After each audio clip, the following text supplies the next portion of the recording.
Hey guys, welcome back to Believe in Eagles. I'm your host, Lee Mayock, and as always, we have my dad with us, Mike. Hey Mike, how you doing? Mike.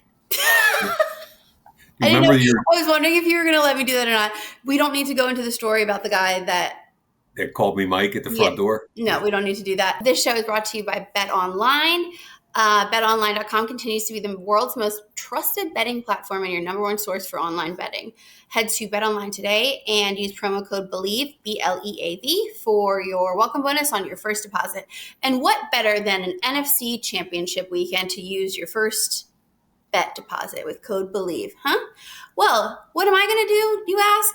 I've been through the gamut this season of betting. It's been my first betting season. A lot of trials and tribulations, a lot of learning through experience. And now I'm all the way to, I think I started with people doing anytime touchdowns, and now I'm all the way to over-unders on tackles. So I'm riding with, I don't trust anything besides, everything's too close. It's too close. Like, I don't know what's going to happen this weekend where, NFC Championship. I'm going Zach Bond over 9.5 tackles Wow. because I've been riding with Zach Bond all season. He hasn't let me down yet. And yeah, he's just my favorite player this season. So that's what I'm going to bet on. Are you going to bet, Dad? I think you know the answer to that, honey. If you were a betting man, would you like the bet I just told you? It's an interesting bet because he'll lead the team in tackles. The question is, it's a really good bet if Washington continues to dominate time of possession like they have in the first two playoff games. In other words, if they have the ball a lot, he's going to have more tackles. Right. If they go 3 and out and punt, which they don't usually do, he'll have less tackles. So that's how it goes. Yeah, so it's going to be interesting. I think it's an interesting bet. Thank you. Well, getting right into it, Dad, because Zach Bond just reminded me of this. AP Honors just came out. Did you see them? No. Okay, the finalists came out. They're the ones that get all the award: MVP, Offensive Player of the Year, Defense Player of the Year. I'm not telling you this. I'm just saying if anyone's listening, they don't know. And the winners announced at NFL Honors during Super Bowl week, which I am actually working. So tune in. But the AP Honors came out, and the biggest surprise to me, and it made me so happy, there are like 72 Eagles on the finalist list. Like it might take the whole rest of this podcast for me to go down the list and name all the Eagles on it. Let's start. Okay, MVP finalist, Saquon Barkley. Offensive Player of the Year finalist, Saquon Barkley. Defensive Player of the Year finalist, Zach Bond. Rookie of the Year finalists with an S, Cooper DeJean and Quinyon Mitchell. And we're not just doing players, we're doing coaches. Assistant Coach of the Year finalist, Vic Fangio. Okay, all Eagles. Dad, from your GM perspective, how difficult is that to do? Like, that is Howie Roseman in a nutshell right there for the Eagles. He put that together. He did that. Obviously, the players played and the coaches coach, but he is in charge of putting together that roster and those coaches. Is this an incredible thing to see? Howie's probably the best all-around GM in football. And keep in mind, he started kind of on the salary cap side and had a tough time when Chip Kelly became the head coach, and then the owner gave Chip final say. Howie kind of rebuilt himself, and I give him a ton of credit. He went to Europe. He studied some of the soccer teams over there. He met all kinds of basketball executives. I mean, he was open in a tough time in his life to change. And since he came back, he's come back with a vengeance. He rarely misses in the draft. He's been really good in free agency. One of the best traders, most shrewd traders out there on draft day. And a couple of years ago when the Eagles lost to Kansas City in the Super Bowl, I thought they had the most talented roster in football. And now you flash forward a couple of years later, and the roster looks different with as far as who the people are. But at the end of the day, I still think they're the most talented roster in football. And I've been saying that since preseason. They're one of the 2 or 3 best rosters. I think they are the best roster. I think Vic Fangio's done a big deal with that defense to get them to play at the level they're playing at with the talent they have. But to your point, Howie's been unbelievable. And all you got to do is look at the AP honors and look at who they're lining up with every week. They're really, really good. How do you do that? Like what you were saying, when the Eagles lost to the Chiefs in the Super Bowl, you said they had one of the best teams rosters. Yeah. Usually after something like that, people leave, you're rebuilding. I mean, there are even sometimes, a lot of times, hiring, firing, whatever. How does someone, instead of rebuild, all of a sudden come to another? How does Howie do that? How is he here now with another best roster in the league? Well, it's a really good question. And I think the hardest thing in the NFL is to sustain success over time. Okay.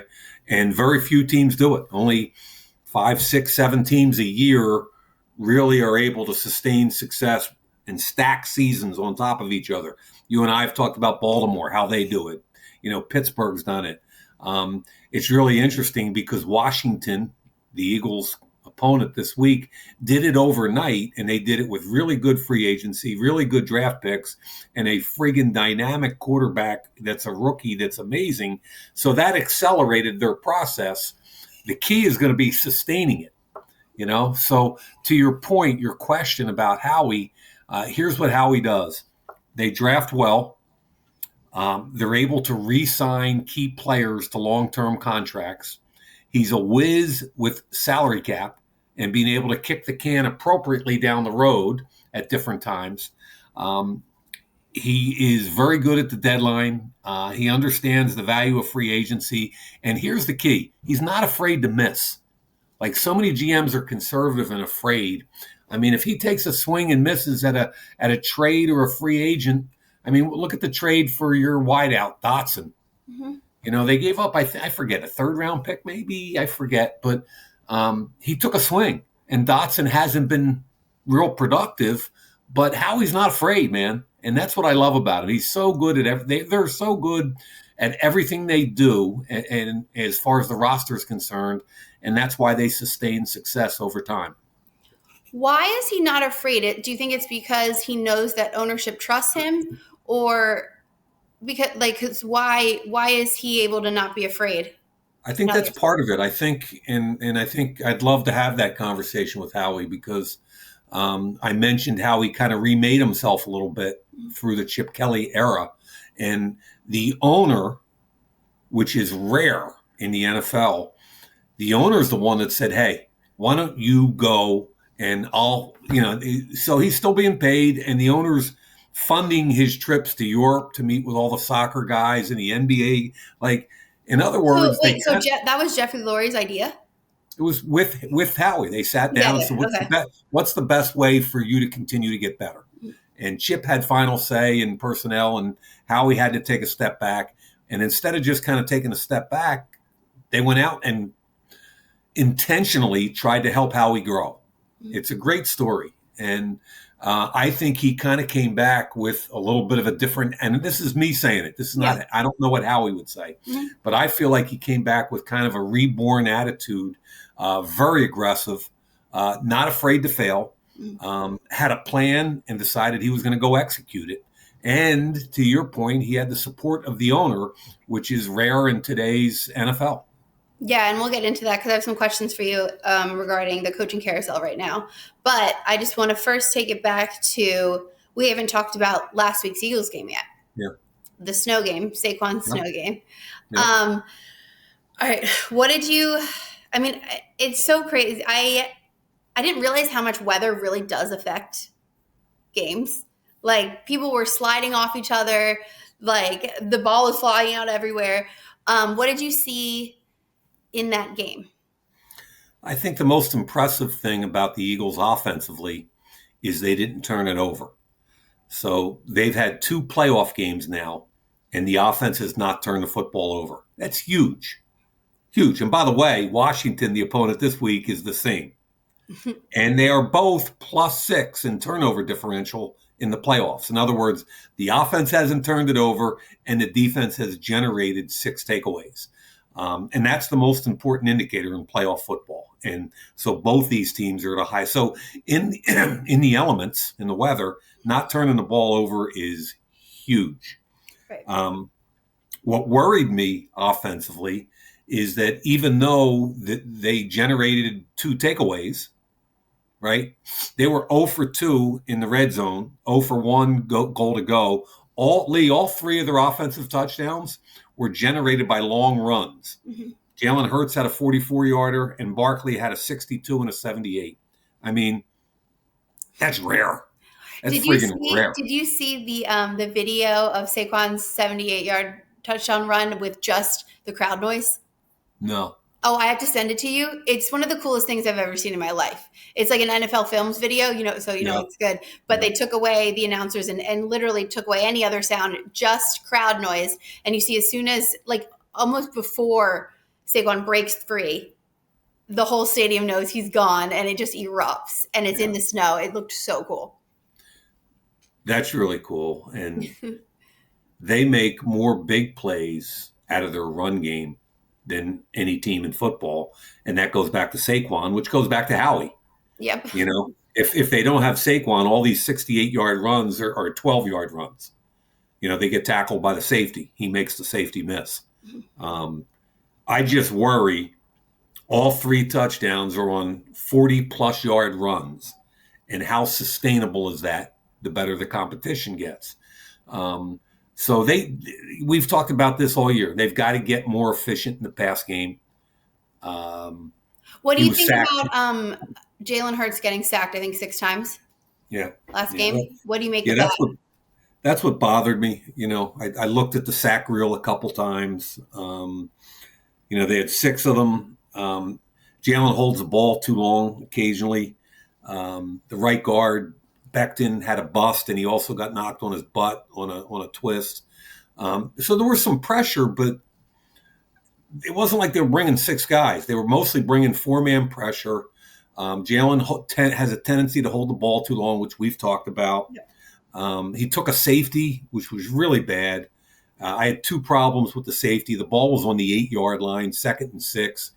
And he drops back to pass kind of right there by the end zone. And it's a very long developing route progression, which means it takes time out of your own end zone. Nobody's open. He had an escape hatch with a tight end delay that was wide open. And to me, he's got to process more quickly those deep routes are no, and he's got to go right away to the tight end, which he had. Instead of a 4 or 5 yard gain, maybe even a first down, they end up with a safety. And to me, that he's just holding the ball too long for it to be efficient. And we've talked about it, sooner or later, the run game keeps carrying them, including Jalen's legs. Mm-hmm. Jalen had, the 44-yard touchdown run to start the whole party last week. But they've got to get more efficient in the pass game. It's exactly what we've said all year, Lee. Their defense is really good, one of the 2 or 3 best in football. The run game is the best in football. Yep. Barkley's the best in football. But that pass game, if they don't get the ball to 6 and 11 more often, I just don't understand it. Okay, so let's go right into that then, talk about Washington.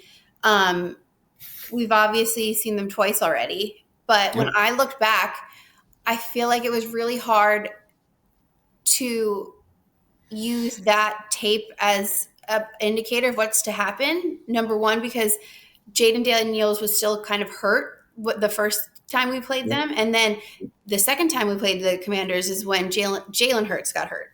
Yeah. So I just think it was kind of lopsided in terms of, time of possession for offensive defense on the last game. I feel like the Commanders had the ball the whole time, correct?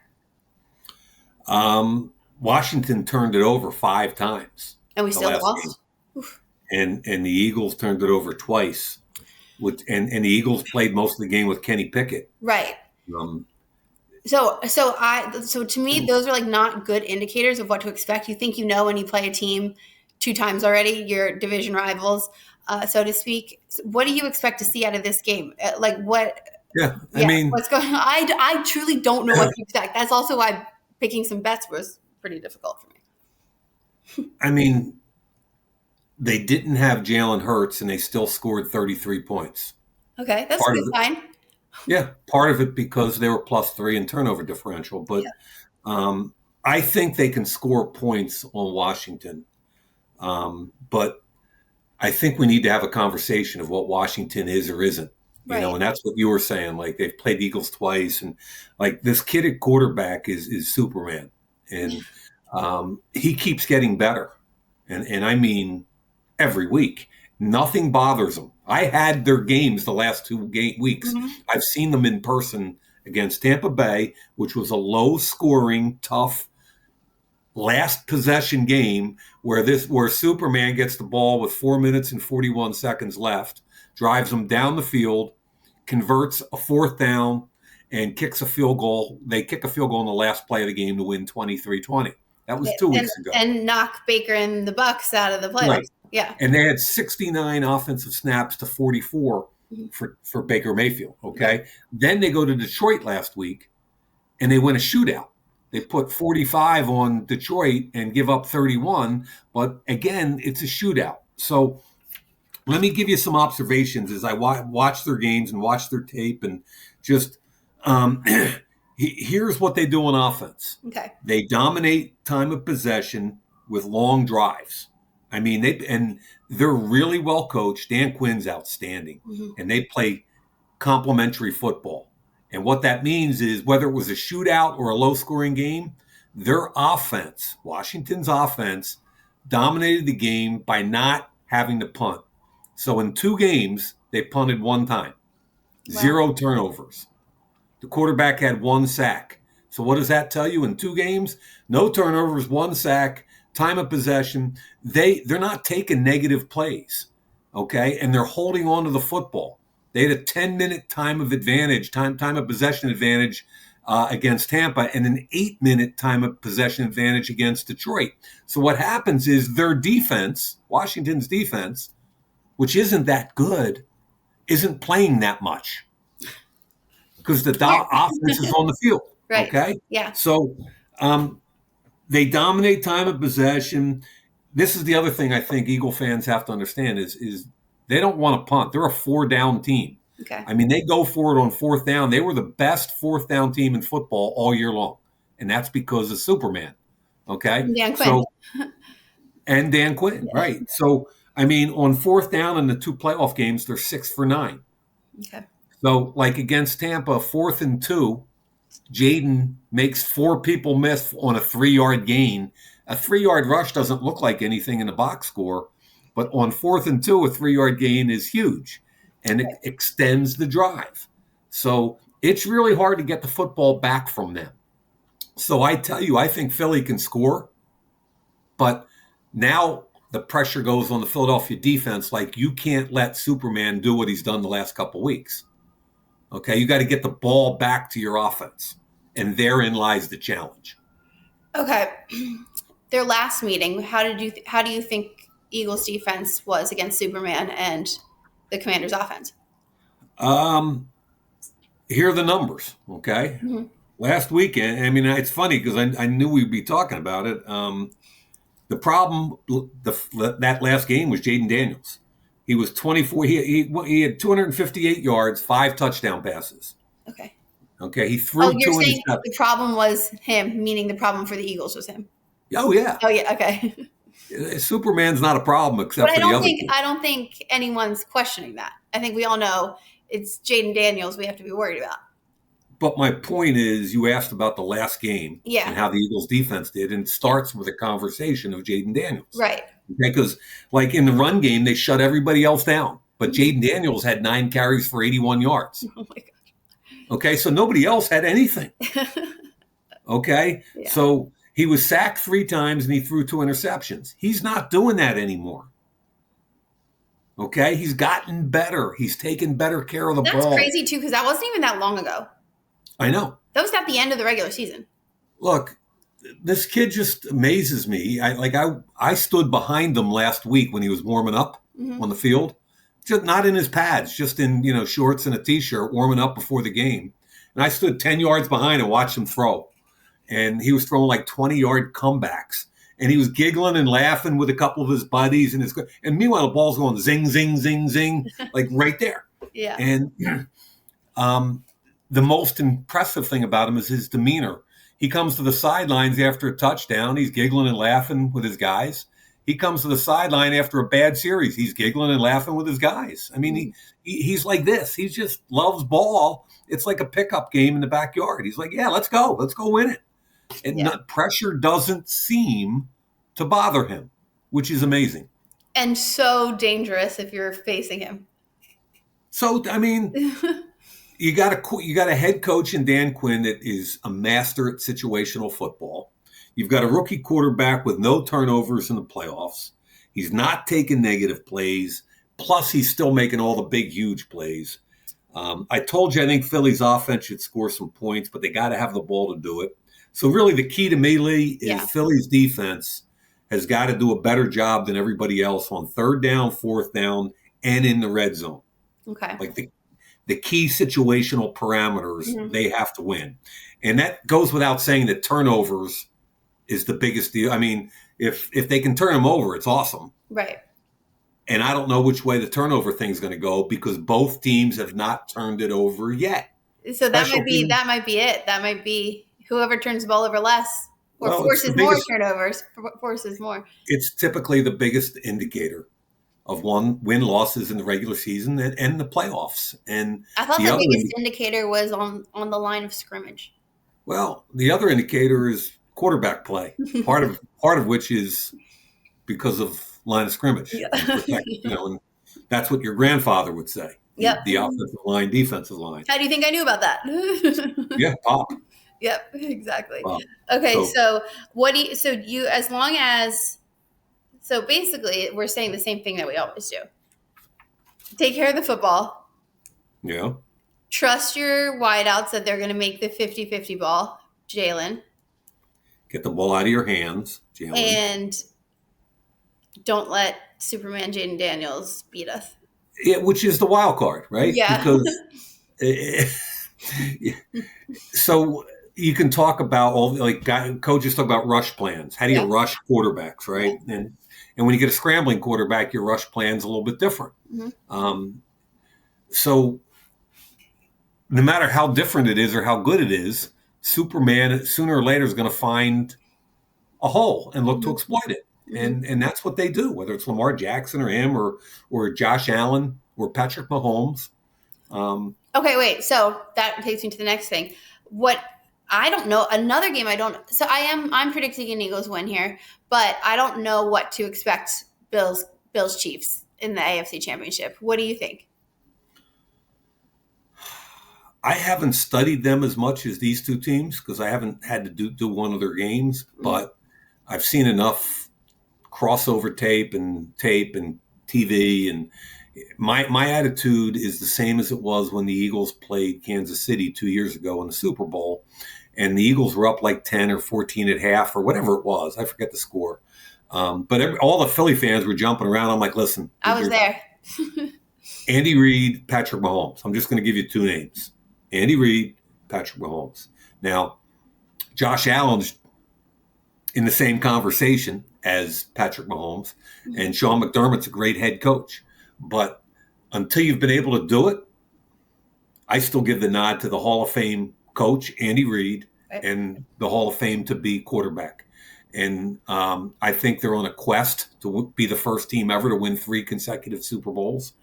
I do not want to see that quest fulfilled.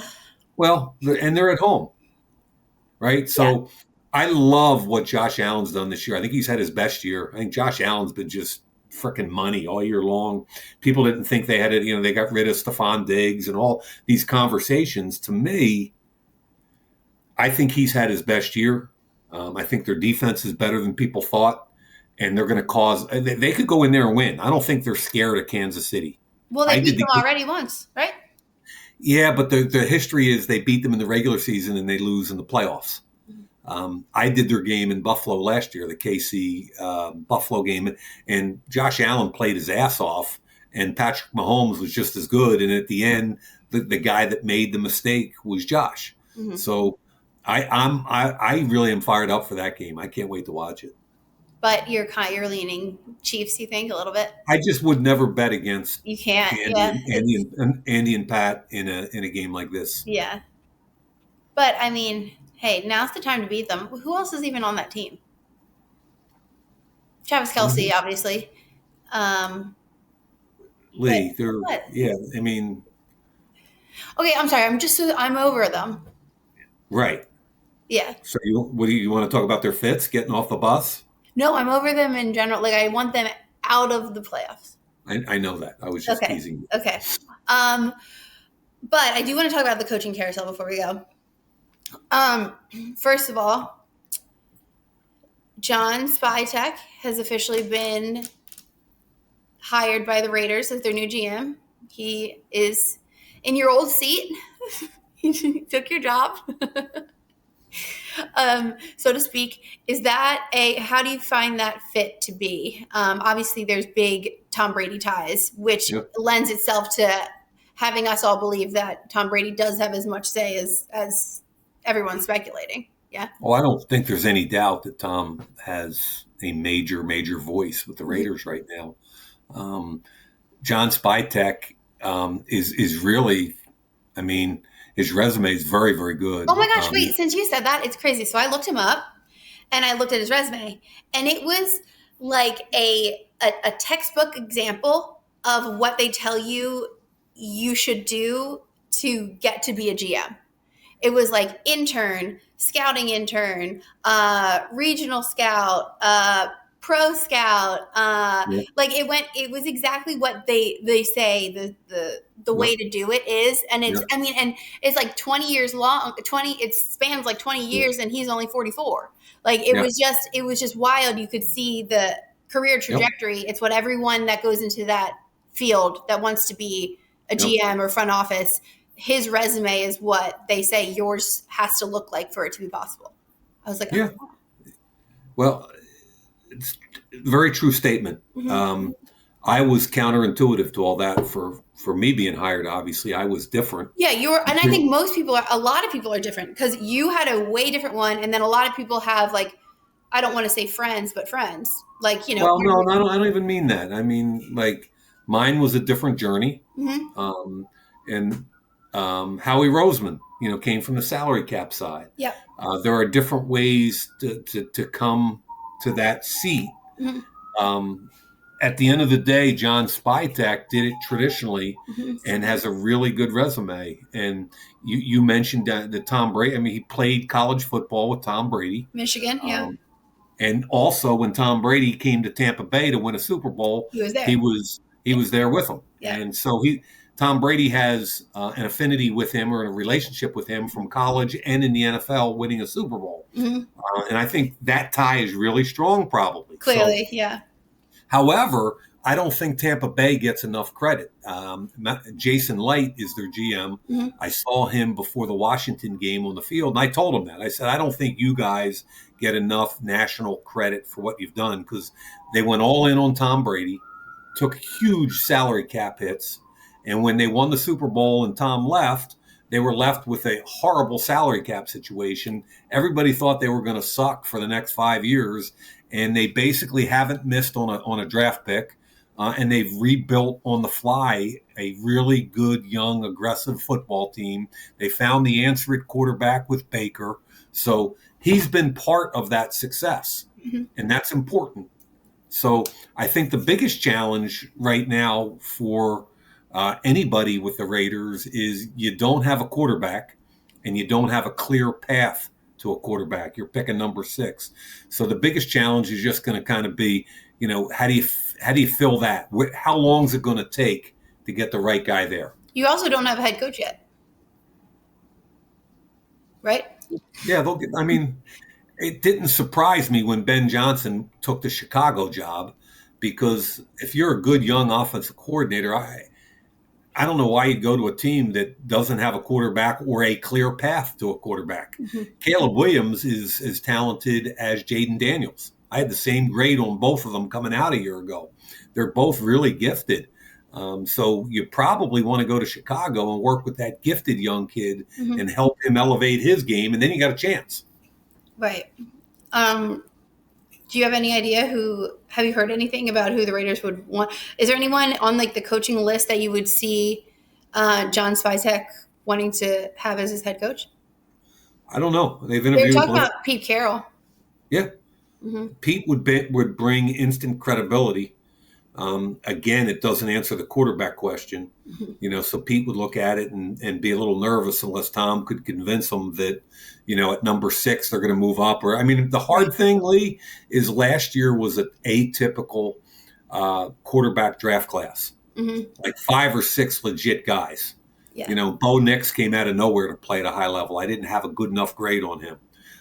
But, I mean, the first 4 guys drafted were really legit high-level quarterback prospects, and this year is a different conversation. So even though they're picking at number 6, I don't know what the answer is. So Pete Carroll, to me, is a guy like Mike McCarthy in Dallas, who got fired in Dallas. Previously in Dallas, yeah. Yeah, previously in Dallas, like a guy that has done it at a high level. And what I like about those kind of guys is they can come in, they know what the program is, they know what it looks like, they know what it smells like, they know what their program is in the offseason, what kind of strength program they want, what kind of foundational programs for the whole building they want with their GM. And there's no surprises. And they're going to bring their culture with them, and they're going to calm down things. So if you bring a Mike McCarthy or a Pete Carroll in, you're probably going to stabilize your program for the next 3 or 4 years. You're going to bring in the quality talent. You're going to, as long as the owner is patient, whoever hires those guys, right, you bring a degree of stability with them. And I think there's value there. Which team, off the top of your head, do you think would be best suited for Mike McCarthy, and vice versa? Like, who needs the most stability that he would actually like? I mean, if they brought him to Jacksonville. Oh, yeah. That GM job's up now, too. Yeah. If they bring him there, somebody brought, like Jacksonville to me is an interesting program because they got a quarterback that's got to play more consistently. But when he plays well, he's really good. Right. So you need a more consistent, more efficient, right? So I think if you got a coach in there that knows what it looks, again, same conversation. You get somebody in. It doesn't have to be the hot young coordinator, the hot young, because you don't know what else he's bringing. He might bring a creative playbook, but if he's never been a head coach before, what else does he have from a leadership and all the rest of it? So yeah, because it's not just play calling. Yeah, that's why the Pete Carroll, the Mike McCarthy conversations to me are intriguing. What about you in Jacksonville? Who? You. Should you take your talents to Jacksonville? Honey, nobody's hiring me. I would be so down, Dad. It's so cold here. Let's go to Jacksonville. Lee, nobody's hiring me. Okay. Well, sorry. Don't sell yourself short. But all right. Thank you for being here. This will be a really fun weekend to watch. And hopefully we're back next week talking about New Orleans going to the Super Bowl. Can I get a Go Birds? My big thing on the Super Bowl is the fits. I want to see what they're wearing off the. Oh, definitely. I know that's very important to you. It is. Who's the guy that goes in bare feet? That's Mac Hollins. Buffalo's guys. Mac Hollins. Yeah. That's pretty funny. Yeah. We'll keep a lookout if he makes it to the Super Bowl. Eagles drafted him, by the way, I believe. They did? Huh. I think he was a 4th-round pick out of North Carolina, if I remember. He's the other game, he was their leading he was leading in receptions and also their gunner on special teams. Oh, he's a tough kid. He was great special teams player coming out of North Carolina, and he is tough as nails. Crazy. Anyway. Okay, well, thank you so much, and go Eagles. Go Eagles. Bye, Dad. Thanks.